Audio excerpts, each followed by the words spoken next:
Bien le bonjour et bienvenue à cette nouvelle capsule dans le cadre du cours SCG 4059.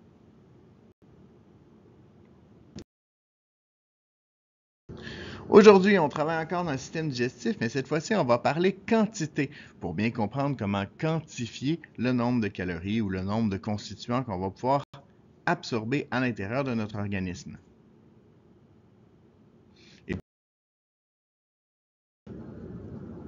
Et pour bien comprendre, il faut comprendre c'est quoi une solution. Donc une solution, c'est un mélange dit homogène, c'est-à-dire qu'on ne perçoit qu'une seule substance à l'œil nu, composée de deux ou de plusieurs substances.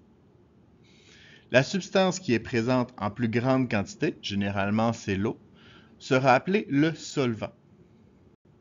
Les autres substances qu'on va ajouter à la solution, eh bien, ce seront les solutés, qui vont venir se glisser entre les molécules d'eau.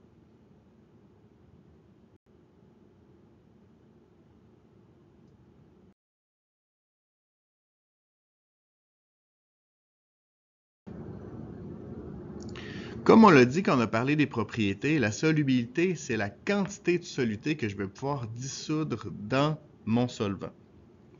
Cette solubilité-là est impactée par la température. Et là, il faut comprendre ce qu'est la température. La température, c'est le degré d'agitation des particules. Donc, il faut l'imaginer un petit peu à la même image que si on brassait. Seulement, ce brassage-là va se faire naturellement.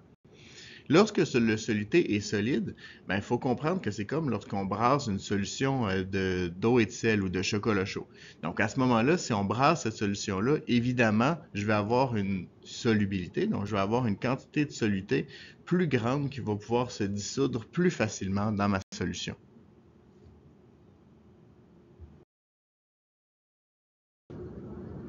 De la même façon, lorsque on va avoir un soluté qui est gazeux, donc ce gaz-là, vous pouvez imaginer une boisson gazeuse, par exemple, lorsqu'on la brasse, qu'est-ce qui va arriver? Eh bien, le gaz va avoir plus tendance à s'échapper.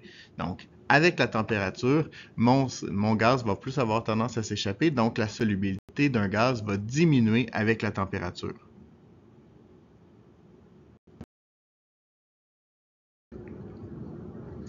Donc, attaquons-nous maintenant aux mathématiques derrière les calculs de concentration. Lorsque je vais ajouter mon soluté dans mon solvant, je vais pouvoir créer ma solution, comme on l'a dit.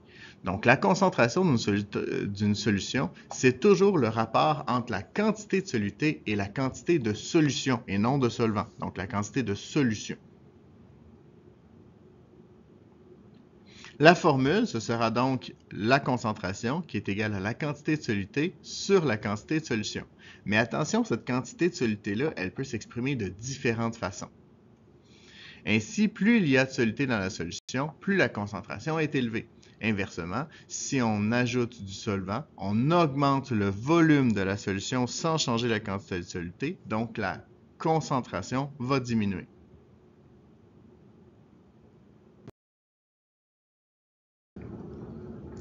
Cette formule-là, elle est hyper importante. On va l'utiliser à profusion lorsqu'on va parler de solution. On exprime généralement la concentration en grammes par litre. Dans ce cas, la formule est la même, mais la quantité de soluté est exprimée en grammes. Donc, dans ce cas-ci, on va parler de la masse de soluté sur le volume de solution. Il y a aussi d'autres façons d'exprimer la concentration. Donc, on peut l'exprimer en pourcentage. Dans ce cas, la quantité de soluté est exprimée en grammes ou en millilitres, donc tout dépendamment si on parle de la masse de soluté ou du volume de soluté. Dans de rares cas, on peut aussi remplacer le volume de solution par la masse de solution. Donc, à ce moment-là, on va parler de la masse de soluté pour 100 grammes de solution. Mais généralement, on va plus parler pour 100 millilitres, donc on va plus parler d'un volume de solution.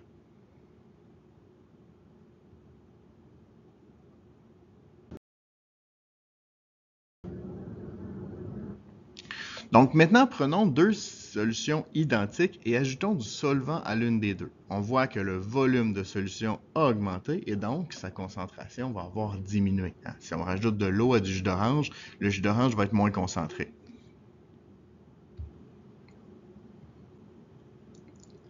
On appelle donc dilution le procédé qui consiste à ajouter du solvant dans la solution afin d'en diminuer la concentration.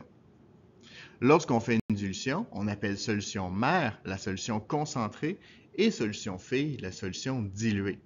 La concentration de la solution mère sera désignée par le symbole C1 et son volume par le symbole V1. Pour la solution diluée, donc la solution fille, les symboles seront respectivement C2 et V2. Ce qu'il faut comprendre, c'est qu'on n'a pas ajouté de solution dans de soluté plutôt dans ma solution. Donc, si je n'ai pas ajouté de soluté, à ce moment-là, on va pouvoir dire que la masse de soluté 1 est égale à la masse de soluté 2. Et si on se fie à la formule qu'on connaissait déjà, la concentration est égale à la masse sur le volume, par un simple petit procédé algébrique, je vais pouvoir dire que M1 c'est égal à C1 fois V1 et que M2 est égal à C2 fois V2. Donc, la formule qu'on va utiliser pour traiter les dilutions, c'est C1V1 est égal à C2V2.